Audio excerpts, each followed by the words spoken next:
তো ইনফিনিক্সের তরফ থেকে কিন্তু নতুন একটা মোবাইল বাজারে আসতে চলেছে, খুব তাড়াতাড়ি লঞ্চ করতে চলেছে, যেটা আছে ইনফিনিক্স GT20 Pro। তো এই মোবাইলটা অবভিয়াসলি 5G মোবাইল হবে। তো আপনারা জেনে থাকবেন কিছুদিন আগে কিন্তু ইনফিনিক্স একটা মোবাইল লঞ্চ করেছে, যেটা আছে ইনফিনিক্স GT10 Pro। তো এই সেম ডিজাইন দেখতে গেলে বলতে গেলে ডিজাইন কিন্তু প্রায় সেম করেছে এই মোবাইলটাতেও, বাট এর কিন্তু অনেকটা ডেভেলপ করেছে এই মোবাইলটা আগের মোবাইলের থেকে। এই ইনফিনিক্স 10 Pro এটার থেকে কিন্তু অনেকটা বেশি আর অনেক বেটার পারফরমেন্সের কিন্তু এই মোবাইলটা লঞ্চ করেছে। আর সবথেকে ভালো দিক কিন্তু এই মোবাইলটা অনেক কম প্রাইসে পাবেন আপনারা। এই মোবাইলটা যদি প্রাইসের কথা বলি, এই মোবাইলটা আপনারা 15,000-এর আশেপাশে কিন্তু এই মোবাইলটা কিন্তু পেয়ে যাবেন। আর সবথেকে ভালো দিক হচ্ছে এই মোবাইলটা ফিচার্স দুর্দান্ত করা হয়েছে। আর আপনি যদি গেমিং লাভার হন, গেমিংয়ের জন্য কিন্তু এই মোবাইলটা বেস্ট হতে চলেছে। আর তার সঙ্গে সঙ্গে কিন্তু এই মোবাইলের ক্যামেরাও কিন্তু দুর্দান্ত করেছে। ঠিক আছে, এই দুটো ফিচার্সের জন্য কিন্তু আমি বলবো এই মোবাইলটা একদম one of the best mobile হবে। আর সবথেকে ভালো দিক হচ্ছে এই মোবাইলটা 5G মোবাইল হচ্ছে, আর খুব কম রেটে কিন্তু এই মোবাইলটা আপনারা পাবেন। তো এই মোবাইলটা খুব তাড়াতাড়ি ইন্ডিয়াতে লঞ্চ হবে। আর তার সঙ্গে সঙ্গে কিন্তু এটাও জানা যাচ্ছে যে এই মোবাইলটা কিন্তু খুব তাড়াতাড়ি কিন্তু বাংলাদেশে লঞ্চ হতে পারে। তো সব লিক্স কিন্তু আমাদের কাছে চলে এসছে। তো লিক্সের অ্যাকর্ডিং আপনাদেরকে ভিডিওটা সব কিন্তু বলবো। তো ভিডিওটা শেষ পর্যন্ত দেখতে থাকবেন। যদি আপনাদের চান জানতে যে এই মোবাইলটা কেমন হতে চলেছে, তাহলে কিন্তু সম্পূর্ণ ভিডিওটা দেখতে হবে, কোনো পার্ট কিন্তু স্কিপ করলে হবে না, তাহলে কিন্তু বুঝতে পারবেন না। আর ভিডিওটা যদি ভালো লাগে লাইক দিয়ে বলবেন না, বন্ধুদের শেয়ার করবেন এই ধরনের ভিডিও দেখার জন্য। আর চ্যানেলে যদি নতুন হন অবশ্যই চ্যানেলটা কিন্তু সাবস্ক্রাইব করে রাখবেন নতুন মোবাইলের রিভিউ পাওয়ার জন্য। ওকে, তো চলুন ভিডিও স্টার্ট করে যাক। তো প্রথম যদি কথা বলি যে ইনফিনিক্স কোম্পানির, তো ইনফিনিক্স কোম্পানি দেখবেন যে খুব কম টাকাতে কিন্তু বেস্ট মোবাইল দিয়ে থাকে। তো এখানে যদি কথা বলি যে এই মোবাইলের যে ডিসপ্লে কেমন করা হচ্ছে, তো ডিসপ্লে সাইজ যদি কথা বলি এখানে 6.78 ইঞ্চেস কিন্তু একটা ডিসপ্লে পাচ্ছি আমরা, একটা বড় ডিসপ্লে পাবো। আর আপনারা দেখে থাকবেন যে ডিসপ্লের তুলনায় কিন্তু অন্যান্য কোম্পানির থেকে কিন্তু এই ইনফিনিক্স খুব কম টাকাতে ভালো ডিসপ্লে দেয়। সেই কাজটা এই মোবাইলেও করেছে, যেটা আছে কি এই মোবাইলে কিন্তু একটা সুপার অ্যামোলেড ডিসপ্লে কিন্তু আমরা পাচ্ছি। তো বুঝতে পারছি ডিসপ্লে প্যানেল কিন্তু খুব ভালো হতে চলেছে।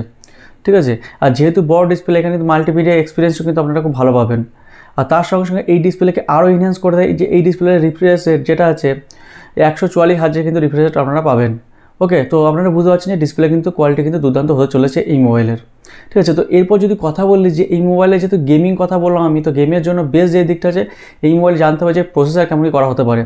তো প্রসেসর যেটা কথা বলি, এটা কিন্তু মিডিয়াটেক একটা চিপসেট দেওয়া হচ্ছে এই মোবাইলে, যেটা আছে 4nm এর উপর বেস্ট করে বানানো হয়েছে। তো আপনারা বুঝতে পারছেন 4nm এর উপর বেস্ট করে বানানো হয়েছে যে চিপসেট, সেই চিপসেট কিন্তু কত ফাস্ট কিন্তু কাজ হবে। ঠিক আছে, তো এরপর কথা বলি যে এই ডিসপ্লের যে চিপসেটটা দেওয়া হয়েছে, চিপসেটটা কী দেওয়া হয়েছে। তো মিডিয়াটেকের যে চিপসেটটা দেওয়া হয় সেটা হচ্ছে মিডিয়াটেকের ডায়মন্ডসিটির যে 8200 এই চিপসেটটা কিন্তু ইউজ করা হয়েছে, মানে 8200 এই চিপসেটটা কিন্তু ইউজ করা হয়েছে ডায়মন্ডসিটির। এই চিপসেটটা কিন্তু অবভিয়াসলি কিন্তু 5G চিপসেট। তো আপনারা গেমিং যখন করবেন, গেম কিন্তু খুব দুর্দান্ত চলবে, ল্যাগ ফ্রি। ঠিক আছে, তো এরপর যদি কথা বলি যে এই মোবাইলে ক্যামেরা কেমন হতে পারে, তো রিয়ারে ক্যামেরা যদি কথা বলি এখানে ট্রিপল রিয়ার ক্যামেরা করা হতে পারে। তো এখানে যেটা জানা যাচ্ছে যে এই ট্রিপল রিয়ার ক্যামেরা মানে হচ্ছে কি এটা 3টে ক্যামেরা দেওয়া হবে। আর যেটা জানা যাচ্ছে যে মেন লেন্স যেটা, সেটা কিন্তু 108 মেগাপিক্সেল কিন্তু হতে পারে মেন লেন্স। আর তার সঙ্গে সঙ্গে এর আরও একটা ভালো দিক হচ্ছে কিন্তু এই ক্যামেরার যে এত বড় লেন্স দেওয়া হচ্ছে, তার সঙ্গে সঙ্গে কিন্তু এর সঙ্গে ওআইএস সাপোর্ট কিন্তু আপনারা পেয়ে যাবেন। মানে কি স্টেবল ভিডিও রেকর্ডিং কিন্তু করতে পারবেন আপনারা। মানে যদি আপনি ব্লগ করেন বা রাস্তায় চলতে চলতে কোনো ভিডিও করেন, তার জন্য কিন্তু স্টেবল কিন্তু ভিডিও একদম শ্যুট করতে পারবেন। ভিডিও কিন্তু কোনো ল্যাগ ফ্রি কিন্তু ভিডিও কিন্তু হবে, বা কোনো সেক ফ্রি কিন্তু ভিডিও হবে। ওকে, তো এবার যদি কথা বলি যে এই মোবাইলের যে ফ্রন্ট ক্যামেরা, তো ফ্রন্ট ক্যামেরা কিন্তু 32 মেগাপিক্সেল কিন্তু ফ্রন্ট ক্যামেরা দেওয়া হতে পারে। তো এর সঙ্গে ওআইএস সাপোর্ট আছে কি না সেটা কিন্তু আমার জানা যায়নি। তো যখন মোবাইলটা লঞ্চ হবে তখন আপনাদেরকে বলতে পারবো। ঠিক আছে, তো এরপর কথা বলি যে এই মোবাইলটা সব কিছু দুর্দান্ত দেখলাম, সব কিছু ডিটেলস দেখলাম ভালো। তো এরপর যদি কথা বলি যে এই মোবাইলে ব্যাটারি কেমন করা হতে পারে, তো ব্যাটারি এখানে 5000 mAh কিন্তু ব্যাটারি আপনারা পেয়ে যাবেন এই মোবাইলের সঙ্গে। আর তার সঙ্গে আর ভালো দিক হচ্ছে এই মোবাইলে যে ফাস্ট চার্জ দেওয়া হচ্ছে সেটা কিন্তু 45 ওয়াটের কিন্তু একটা ফাস্ট চার্জ দেওয়া হচ্ছে বক্সে। ওকে, তো ব্যাটারি বা টোটাল মোবাইল প্যাকেজ কিন্তু আপনার দুর্দান্ত পেতে চলেছে। আর সবথেকে ভালো দিক হচ্ছে কিন্তু মোবাইলটা কিন্তু কম প্রাইসের। ওকে, তো আর যদি কথা বলি যে এর নিজের যে অপারেটিং সিস্টেমের কথা বলি, নিজের যে ওএস কিন্তু নিজস্ব ওএস ইউজ করা হচ্ছে। হ্যাঁ, আর যদি কথা বলি যে অ্যান্ড্রয়েড ভার্সনের কথা বলি, এখানে কিন্তু 14 কিন্তু লেটেস্ট যে চিপসেট যে মানে অ্যান্ড্রয়েড ভার্সনটা আছে সেটা কিন্তু দেওয়া হচ্ছে এখানে। ওকে, তো অ্যান্ড্রয়েড 14 কিন্তু আপনারা পেয়ে যাবেন এই মোবাইলের সঙ্গে। ওকে, তো ওভারঅল প্যাকেজটা আপনাদেরকে বোঝাতে পারলাম। এবার আপনারা আমাকে কমেন্ট সঙ্গে জানান যে আপনারা কত ইন্টারেস্টেড এই মোবাইলের সঙ্গে, মোবাইলের জন্য, মোবাইলটা নেওয়ার জন্য। আর একটা দিক আপনাদেরকে বলে রাখি যে আমি জানি এখানে অনেকে ভিউয়ার্স আছেন যারা বাংলাদেশ থেকে আমাকে ফলো করেন। তো ইনফিনিক্সের কেমন বাংলাদেশে কেমন কি বাজার সেটাও কিন্তু আমার কমেন্ট সঙ্গে জানাবেন। আর আপনি এখন কি মোবাইল ইউজ করছেন সেটাও কিন্তু কমেন্ট করে জানাবেন।